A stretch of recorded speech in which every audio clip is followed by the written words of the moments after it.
They stormed the beaches. They fought through frozen mountains. Over 500,000 African soldiers risked everything to defeat Hitler and free Europe from Nazi terror. History remembers D-Day. History remembers the heroes. But there's one group of liberators the world chose to forget. Until now. If you think you know the complete story of World War II, think again. What you're about to discover will change everything you learned in school. Hit that subscribe button and stay until the end, because the truth about these forgotten heroes deserves to be heard by millions. Everyone knows the story of World War II. We've seen the films, read the books, visited the museums. We know about the brave American soldiers landing on Omaha Beach. We remember the British resistance during the Blitz. We honor the Soviet sacrifices at Stalingrad. These stories have been told 1,000 times, and rightly so. But there's another story. A story just as heroic, just as important, just as bloody. A story that's been deliberately erased from our collective memory. This is the story of the African soldiers who helped defeat the Nazis and liberate Europe. And what happened to them afterwards will leave you speechless. To understand this story, we need to go back to 1939. When Hitler's armies marched across Europe, the continent was thrown into chaos. Britain and France, the great colonial powers, suddenly found themselves in an existential fight for survival. They needed soldiers, millions of soldiers. But here's what most people don't realize. These European powers didn't just control their own territories. They ruled over vast empires that stretched across Africa, Asia, and the Caribbean. In 1939, most of Africa wasn't free. It was carved up like a cake at a dinner party, divided between European colonial powers. Britain controlled Nigeria, Kenya, Ghana, and dozens of other territories. France ruled over Senegal, Mali, Chad, and much of West and Central Africa. Belgium held the Congo. Italy claimed Libya, Eritrea, and Somalia. These weren't partnerships. These weren't alliances. This was colonization, plain and simple. Millions of Africans lived under foreign rule, their resources extracted, their freedoms denied, their cultures suppressed. So when war broke out in Europe, these colonial powers did what empires have always done. They turned to their colonies and demanded soldiers. Recruitment offices opened across the African continent. In some places, men volunteered, believing the promises they were told. In other places, they were simply forced. Village chiefs were given quotas. Young men were rounded up and shipped off to training camps. The message was clear and cynical. Fight for our freedom, even though we've denied you yours. Why did they go? Some had no choice, but many genuinely believed that service would bring change. Colonial administrators made grand promises. Serve with honor, they said, and after the war, things will be different. Your loyalty will be rewarded. Independence will be considered. Your nations will have a seat at the table.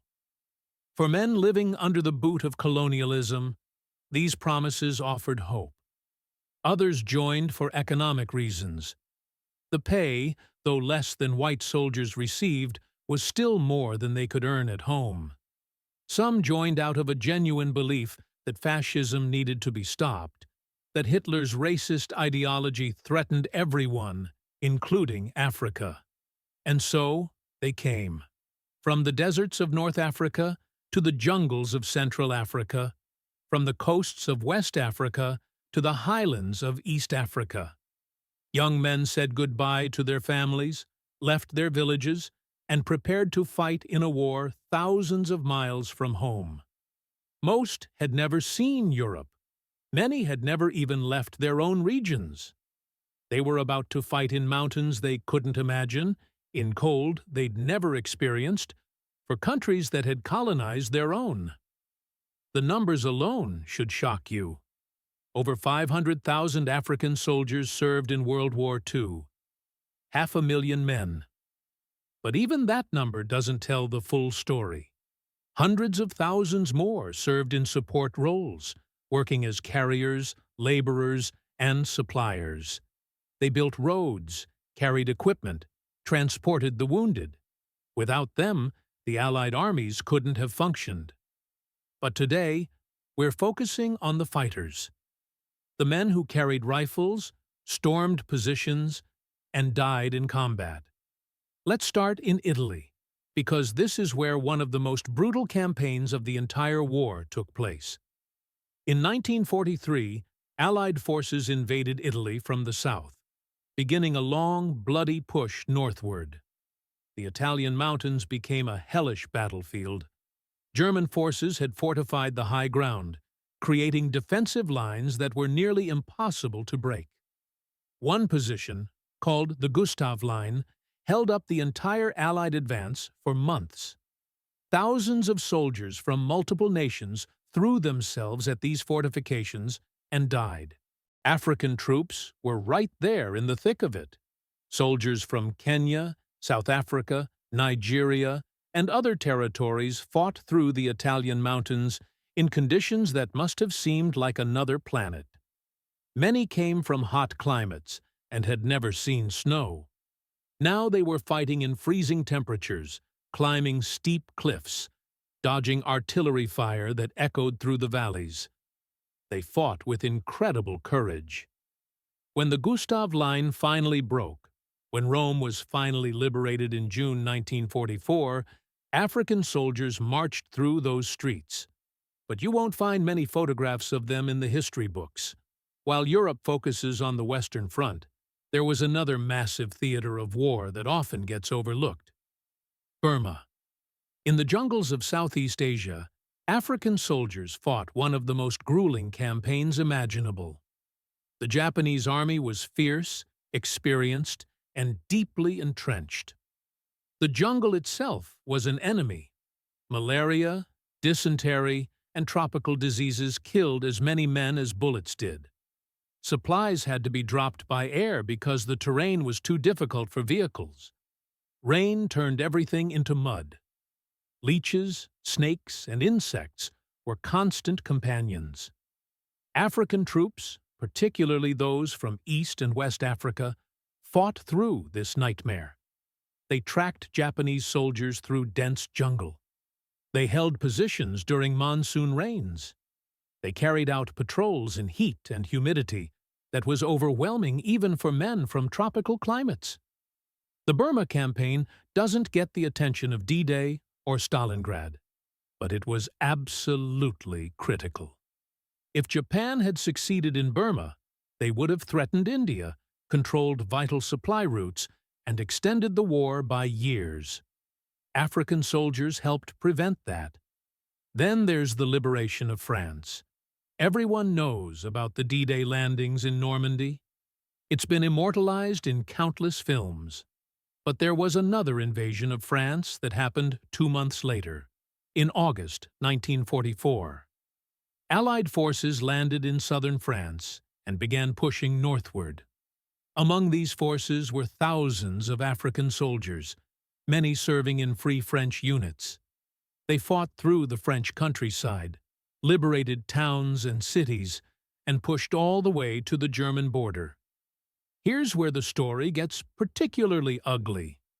As these mixed units approached Paris and other major cities, French commanders made a calculated decision. They didn't want African soldiers to be the face of liberation. They wanted the liberation of Paris to look a certain way in the photographs and newsreels. So African soldiers who had fought and bled for hundreds of miles were quietly pulled back. White soldiers, including those who had just arrived, were moved to the front. When Paris was liberated, when the cameras rolled and the celebrations began, the African soldiers who had made it possible were nowhere to be seen. We also can't forget North Africa itself. Before the Allies could even invade Italy, they had to defeat Germany's Afrika Korps. led by the famous General Rommel. North African soldiers, fighting on their own continent, played crucial roles in these battles. They knew the terrain. They understood the desert. They fought in battles at El Alamein, Tobruk, and across Libya and Tunisia. When Rommel's forces were finally defeated, when North Africa was secured, it opened the door for the invasion of Europe. African soldiers had defended their own continent and made the liberation of Europe possible. In every major theater of war, in every crucial campaign, African soldiers were there. They weren't support troops sitting safely behind the lines. They were frontline combat soldiers. They stormed enemy positions. They held defensive lines. They conducted reconnaissance patrols. They fought in hand-to-hand combat. And they died. Tens of thousands of them died. They're buried in war cemeteries across Europe, North Africa, and Asia. Their names are carved on memorials, though far fewer than should be. May 8, 1945. Victory in Europe Day. The Nazi regime has fallen. Hitler is dead. The concentration camps have been liberated. After 6 years of the most devastating war in human history, Europe is finally free. In London, Paris, New York, and cities across the Allied world, people pour into the streets celebrating. It's one of the greatest moments in human history. Good has triumphed over evil. African soldiers, those who survived, must have felt incredible relief. They'd done their part. They'd fought bravely. They'd kept the promises made to them. Now, surely, it was time for Europe to keep its promises in return. Independence for African nations. Equal treatment. Recognition for their sacrifices. Fair pensions and benefits like other veterans would receive. A new world order that acknowledged their contribution and their humanity. Almost immediately, the erasure began.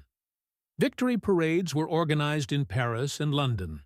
Elaborate ceremonies were planned to honor the liberating heroes. African soldiers who had fought in these campaigns were told they couldn't march, or they were placed far in the back where cameras wouldn't find them. Photographs from the war were carefully edited. Images showing African soldiers were often removed from official collections or cropped to exclude them. Newsreels shown in cinemas focused exclusively on white soldiers. The narrative was being crafted in real time. Europe had been saved by Europe and America. Everyone else was just a footnote. Then came the pension scandal. And this is where the betrayal becomes truly enraging. British and French soldiers who served in the war received pensions and benefits. These were men who had fought bravely and deserved every penny. But they were paid in pounds and francs that retained their value. African soldiers who had fought in the same battles, faced the same dangers, and suffered the same wounds, received a fraction of what white soldiers got. Some were paid in local currencies that were deliberately devalued. Others received fixed payments that were never adjusted for inflation. As European veterans received regular pension increases over the decades, African veterans got nothing more. The financial gap widened every single year. Many received nothing at all. Some were told they weren't eligible because of technicalities. Others were simply ignored. Their service records conveniently lost or destroyed. Men who had given years of their lives, who carried scars and trauma from combat, returned home to poverty, while their European counterparts received support that helped them rebuild their lives. The broken promises went beyond money. Remember those assurances about independence, about a new world order, about respect and recognition? The colonial powers had no intention of honoring them. Britain, France, and Belgium returned to Africa and resumed colonial rule as if nothing had changed. The racism, exploitation, and oppression continued. In some cases, it got worse. Colonial authorities feared that African soldiers had learned too much, seen too much, and might challenge their power. These veterans had seen white men bleed and die. They'd seen white men scared and broken. The mythology of white supremacy had been shattered in the trenches and jungles. That made them dangerous to the colonial order. But nothing, absolutely nothing, compares to what happened at Thiaroye. This is the part of the story that should be taught in every history class, but almost nobody knows about it. December 1st, 1944. The war in Europe is almost over, but it's still ongoing. African soldiers who had fought for France are being sent home to Senegal. They arrive at a military camp in Thiaroye, just outside Dakar. These men are exhausted. They're traumatized. Many are wounded. They've done everything France asked of them. Now they're being processed for discharge, and they're owed their final pay. But there's a problem. The French military is paying them far less than promised. The money they're receiving is a fraction of what white French soldiers would get for the same service. The African veterans protest. They want the pay they were promised. They want basic fairness. This isn't a violent uprising. They're not attacking anyone. They're simply demanding that France honor its commitments. They hold a peaceful demonstration within the camp. French colonial authorities see this as a rebellion. On December 1st, French forces, possibly including some white French soldiers, open fire on the camp. They shoot their own veterans, men who had fought for France, who had bled for France, who had saved French lives, are gunned down by French bullets. The official death toll was 35. But Senegalese historians and survivors insisted the real number was much higher, possibly over 300. Bodies were buried quickly. Records were destroyed. Survivors were threatened into silence. The French government covered it up for decades. It was only in the 1990s that historians began uncovering the full truth. In 2012, nearly 70 years after the massacre, France finally acknowledged what happened. But acknowledgement without accountability means little. For the survivors of Thiaroye and for the tens of thousands of other African veterans, life after the war was bitter. They came home to the same oppression they'd left. No heroes' welcome, no parades, no monuments. They watched Europe rebuild with massive aid from the Marshall Plan, American money pouring in to reconstruct cities and economies. Africa received nothing comparable. The same colonial exploitation continued. The resources that flowed out of Africa helped fund Europe's recovery, while African veterans struggled to feed their families. Many suffered from what we now recognize as post-traumatic stress disorder. They'd seen horrific combat, lost friends, and carried physical and psychological wounds. But there were no support systems for them. No counseling, no treatment programs, no recognition that they might need help. They were expected to simply return to their old lives and forget what they'd experienced. Some turned to alcohol. Some withdrew from their communities. Some never spoke about the war again, the pain too deep to share. And as the decades passed, these men grew old and died. Most died in poverty. Most died without ever receiving proper recognition for their service. Their children and grandchildren often knew little about what they'd done.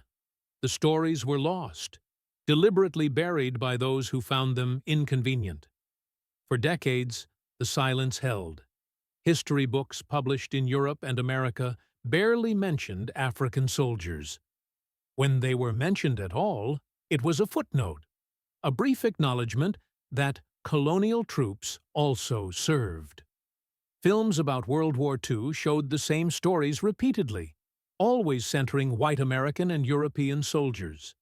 Museums dedicated to the war displayed uniforms, weapons, and personal effects from American, British, German, and Soviet soldiers. African contributions were invisible. But truth has a way of emerging, no matter how deeply it's buried. Some veterans refused to be silent. As they grew older, knowing their time was running out, they began speaking out. They told their stories to anyone who would listen. Journalists in Africa and Europe started investigating. Historians began digging through archives, uncovering photographs and documents that proved what had been denied. Descendants of these veterans began demanding answers, demanding recognition, demanding justice. In the 1990s and 2000s, the movement for recognition gained momentum. Documentaries were made, books were published. Academic papers detailed the extensive African participation in World War II. Survivors of Thiaroye broke their silence and described what they'd witnessed. The evidence became overwhelming and impossible to ignore. Slowly, painfully slowly, things began to change. In 2010, France finally agreed to equalize pensions for African veterans. Men in their 80s and 90s, those few who were still alive, finally received what they should have gotten 65 years earlier. It was far too late for the vast majority. Most had died in poverty, never receiving justice. But for those who remained, it was at least an acknowledgement that they had been wronged. Memorials began appearing. In Paris, a monument to colonial soldiers was erected. In London, efforts were made to ensure African contributions were included in war museums. Educational programs started teaching students about these forgotten soldiers. But this recognition came decades too late. The men who deserved to see it, who earned it with their blood and sacrifice, were mostly gone. Over 500,000 African soldiers fought against the Nazis.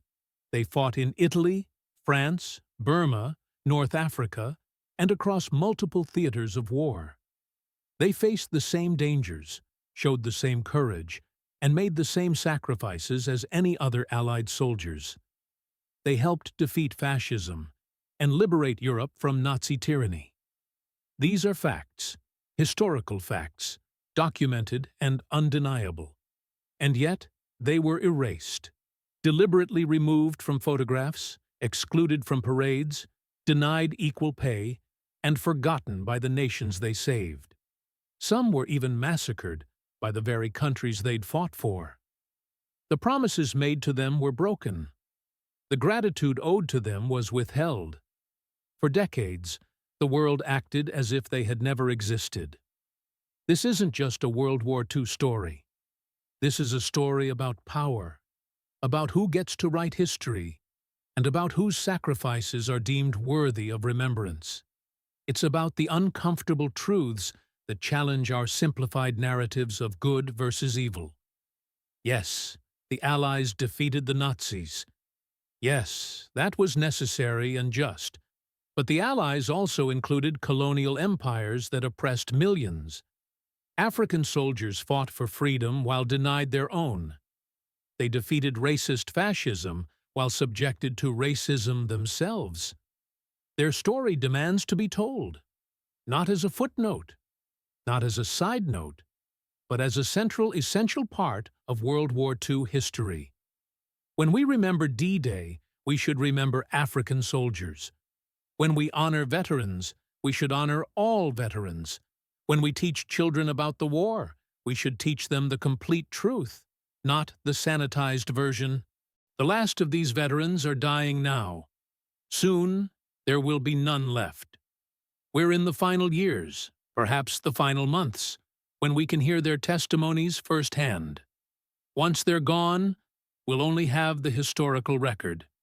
And if we don't correct that record now, if we don't ensure their stories are preserved and taught, we'll have failed them one final time.